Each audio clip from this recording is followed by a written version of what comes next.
आज की जो स्टोरी है वो हमें निखिल ने बताई है, जो कि यूपी के रहने वाले हैं। ये जो स्टोरी है ये बहुत ही ज़्यादा इंटरेस्टिंग है। बहुत सारी स्टोरीज में से एक स्टोरी मैं निकाल के लाया हूँ आपके लिए, क्योंकि इस स्टोरी में हम जिस चीज़ के बारे में बात करने वाले हैं वो एक अर्बन लेजेंड है जिसे स्किन वॉकर बोला जाता है। स्किन वॉकर, जिसे हिंदी में छलावा और पंजाबी में सलेड़ा कहा जाता है। कहते हैं स्किन वॉकर जो छलावा होता है वो किसी भी इंसान की नकल कर सकता है, उसकी पूरी की पूरी बॉडी को अपने अंदर ट्रांसफॉर्म कर सकता है। सेम जानवरों के साथ भी यही है। अगर वो किसी भी जानवर को देखता है तो सेम उस जानवर की तरह अपने आप को पूरा ट्रांसफॉर्म कर सकता है। इसके बारे में मैंने भी बहुत सुना है। ये गांव जैसी जगह पर बहुत मिलते हैं, इसलिए निखिल की स्टोरी को मैंने बहुत ज़्यादा कंसिडर किया, क्योंकि ये स्टोरी मुझे बहुत रिलेटेबल लगी। ये दुर्घटना उनके गांव में 2017 में हुई थी। तो टाइम वेस्ट ना करते हुए स्टोरी की ओर चलते हैं। निखिल ने बताया कि निखिल 2017 में उसी गांव में थे जब उनके पूरे गांव में एक स्किन वॉकर ने धमाल मचा के रखा था। निखिल ने बताया कि यूपी में उनके गांव में कुछ ऐसे हादसे हुए थे जिसको वो पूरी ज़िंदगी नहीं भुला सकते। निखिल ने बताया उनके गांव में एक तालाब थी। उस तालाब के पास कोई भी आता जाता नहीं था। लोगों के पास जानवर थे, लेकिन वो उस तालाब के पास जाकर उन जानवरों को नहलाया नहीं करते थे। क्यों? क्योंकि उस तालाब के आसपास एक पेड़ हुआ करता था जिस पर सांप और कौवे बैठा करते थे, और शायद कुछ पास था उस तालाब और उस पेड़ से जो लोग उस जगह को पूरी तरीके से इग्नोर किया करते थे। कहते कि गांव के जो बच्चे थे वो बहुत ज़्यादा शरारती थे, और एक दिन वो रात को खेलते खेलते उस पेड़ के पास पहुंच गए। पेड़ पे एक सांप बैठा था जिसने एक बच्चे को डस लिया। बच्चा तो बच गया, लेकिन अगले दिन उस बच्चे के गुस्सेल माँ बाप आस पड़ोस को लेके उस पेड़ के पास पहुंच गए उस पेड़ को काटने के लिए। उस दिन तो सब कुछ डिस्कस हुआ कि इस पेड़ को हम कटवा देते हैं, और अगले दिन पेड़ काटने वालों को बुला लिया गया। जैसे ही पेड़ काटना शुरू करा तो गांव के बड़े बुजुर्ग आ गए और उन्होंने ये की बात बोली कि बेटा इस पेड़ को मत काटो, इस पेड़ ने हमारी बहुत रक्षा की है। इस पर कौवे बैठते हैं, जहाँ कौवे बैठते हैं वहाँ हमारे पितरों की प्रेजेंस होती है। जो हमारे पितृदेव होते हैं, जो हमारे बुजुर्ग होते हैं, उनकी कहीं ना कहीं प्रेजेंस होती है। तो हमारे गांव की रक्षा बहुत की है इस पेड़ ने। नई जनरेशन ने इस बात को बिल्कुल अवॉइड करा और काटने के लिए बोल दिया। तो बड़े बुजुर्गों ने दोबारा बोला, बेटा एक बारी को समझ लो, हम जो कह रहे हैं वो कुछ गलत नहीं कह रहे। तुम एक काम करो, कौवों को उड़ा दो, सांपों को हटा दो, लेकिन ऐसा कुछ मत करो जिसकी वजह से इस गांव को कोई ना कोई दिक्कत हो जाए। उन्होंने भी शायद अपने बुजुर्गों से सुना था इस बारे में कुछ कि उस गांव के ऊपर विपत्ति आती है अगर ये पेड़ वहां नहीं होता। तो लोगों ने, जो नई पीढ़ी के लोग थे, उन्होंने इस बात को कंसिडर किया और बोल दिया कि सांपों को फेंकवा दो। जितने भी मजदूर थे उन्होंने सांपों को वहां से हटा दिया। तो लोगों का आना जाना थोड़ा वहां पे स्टार्ट हो गया। अब ये बात है कुछ दिन बाद की। जंगल के अंदर एक किसान रहा करता था उनके, और वो किसान शाम को अपने खेत के पास बैठ के हुक्का पिया करता था। वो देखता है किसान के सामने से एक अनजान इंसान आ रहा है उसके पास। तो किसान बैठ के देख ही रहा होता है कि सामने से कौन आ रहा है। तो अचानक से किसान के पास आता है और बोलता है मेरे को भी हुक्का पीना है। तो बोलता है कि भाई तुम इस गांव के लग तो नहीं रहे हो, बैठो। बैठने के बाद पूछता है कि तुम हो कौन।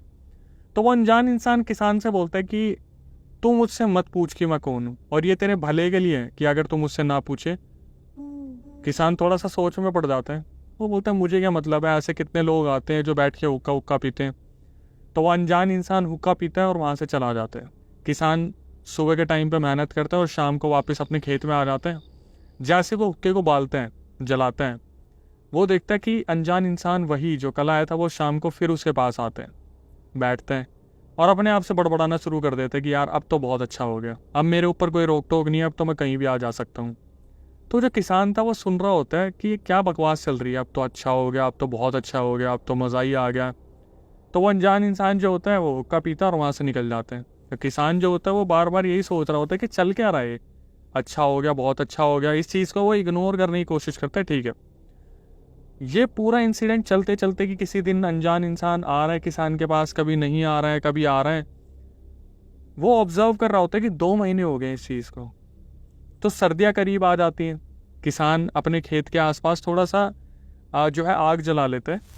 तो वो अनजान इंसान आता है और गुस्से में एकदम से किसान को देखना शुरू करता है कि तूने ये आग क्यों जलाई है। तो किसान बोलता है कि आप देख रहे हो ठंड आ रही है तो आग थोड़ी जलेगी तो हमारी बॉडी नॉर्मल रहेगी। तो वो बोलता है कल से इस आग को मत जलाइयो, मुझे ये आग बिल्कुल भी पसंद नहीं है। तो वो इस चीज़ को सुन के थोड़ा सा डर जाता है कि ये क्या चीज़ है कि मुझे आग पसंद नहीं है, सर्दियों में तो सब अपने हाथ सेकते हैं। वो बोलता है ठीक है, मैं कल से इस चीज़ का ध्यान रखूँगा। वो अनजान इंसान जो आता है वो हुक्का पीता है और चला जाता है। तो किसान अगले दिन अपने सरपंच के पास जाता है गाँव के और उसे बताता है कि ऐसे ऐसे मेरे पास 2 महीने से एक इंसान आ रहा है जो हुक्का पी रहा है और एक ही बात बोल रहा है, बहुत अच्छा हुआ, मेरे ऊपर से सारे रोक टोक हट गए, मुझे मज़ा आ गया, अब तो मैं आ सकता हूँ, जा सकता हूँ। किसान जो है सरपंच को एक बात बोलता है कि कल शाम को मैंने आग जलाई थी और जब वो आया तो वो उस आग को देख के डर गया। वहीं पर सरपंच समझ गए कि अच्छा ये तो वो पुराना छलावा है जो पूरे गांव में जिसने एक टाइम पे दहशत फैला रखी थी। सरपंच ने अपने बुजुर्गों से उस छलावे के बारे में एक टाइम पे सुना था। अब ये सुनने के बाद सरपंच ने बता दिया कि देख भाई वो छलावा है और तू जैसा चल रहा है वैसा चलने दे, वरना अगर तेरे से कोई ऊंच नीच हो गई तो तेरा परिवार है वो तेरी जगह ले लेगा, तेरे को मार मूर देगा और तेरी बॉडी में ट्रांसफॉर्म कर लेगा। तेरा परिवार सिर्फ तुझे देखेगा, उन्हें लगेगा तू है लेकिन वो छलावा होगा। तो किसान होता है इस चीज़ को देख के बहुत ज़्यादा डर जाता है कि मेरे पास एक छलावा आ रहा है जिसके बारे में मैं कुछ भी नहीं जानता। तो वो सरपंच से पूछता है कि इसका इलाज क्या है। वो बोलते हैं कि हमें थोड़े से दिन दो, तब तक तू उसका भरोसा जीत, उसको कोई भी ऐसा शक मत होने दे कि तेरे को पता चल गया या हमें पता चल गया। तो किसान को एकदम से ध्यान आता है कि पिछले 1-2 महीने में गाँव से बहुत सारे जानवर जो है गायब हो गए हैं। तो वो समझ जाते कि गाँव में हो क्या रहा है। किसान थोड़ा सा डरते डराते अपने वापस आते हैं और शाम को आग जलाते हैं। तो वो अनजान इंसान आता है उसके पास और बोलता है कि तू इतना डरा हुआ क्यों है, तेरे को पसीने आ रहे हैं। तो वो बोलता है कि नहीं नहीं बस ऐसे ही, मैं तो थोड़ा सा गर्म, मेरी तबीयत ठीक नहीं है। वो हुक्का पीता है और अनजान इंसान वहाँ से चला जाता है। तो ये अगले दिन फिर सरपंच के पास आते हैं कि मैं आपके हाथ जोड़ रहा हूँ, मैं बीवी बच्चों वाला आदमी हूँ, वो मेरे को किसी दिन ख़त्म कर देगा। तो सरपंच बोलते कि तूने बताया कि वो आग से डरता है। तो वो किसान बोलते हैं हाँ वो आग से डरता है। बोलते एक काम कर, अपने घर के पास एक गड्ढा खोद और उसमें सुबह से लेकर शाम तक आग जलने दे, उसके ऊपर एक पत्थर रख दियो और उस पत्थर को शाम तक पूरा गर्म होने दे। और भरोसा तो तूने उसका जीत ही लिया है, जैसे ही वो आए ना उसको उस गर्म पत्थर पे बैठा दे। तो जैसे ही शाम होती है किसान डरा हुआ होता है, तो सामने से वो अनजान इंसान आता है। तो जैसे ही वो इंसान आता है वो उससे बोलते हैं कि क्या हुआ, आज भी तू डरा हुआ लग रहा है।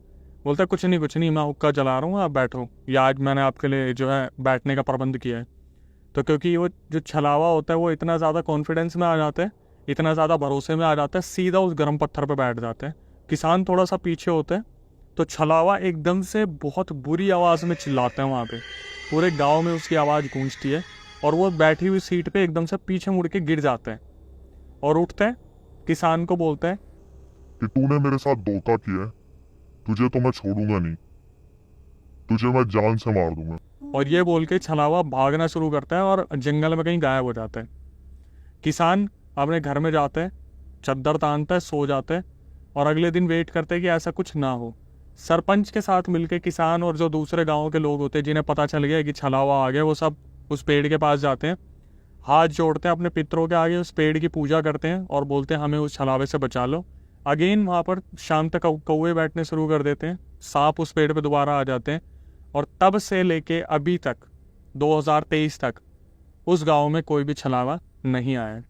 तो आप समझ सकते हो कि हमारे पितरों की, जो हमारे बुजुर्ग होते हैं जो इस दुनिया में नहीं है, वो अभी भी कितनी हमारी रक्षा कर रहे हैं और हमें इस चीज़ का मान रखना चाहिए। लेकिन मैं तो जो सोचता हूँ सबसे ज़्यादा वो सोचता हूँ किसान के बारे में। वो आज तक इतना डरा हुआ है कि तब से लेके आज तक उसने उस आग को बुझने नहीं दिया कि कहीं वो छलावा दोबारा ना आ जाए।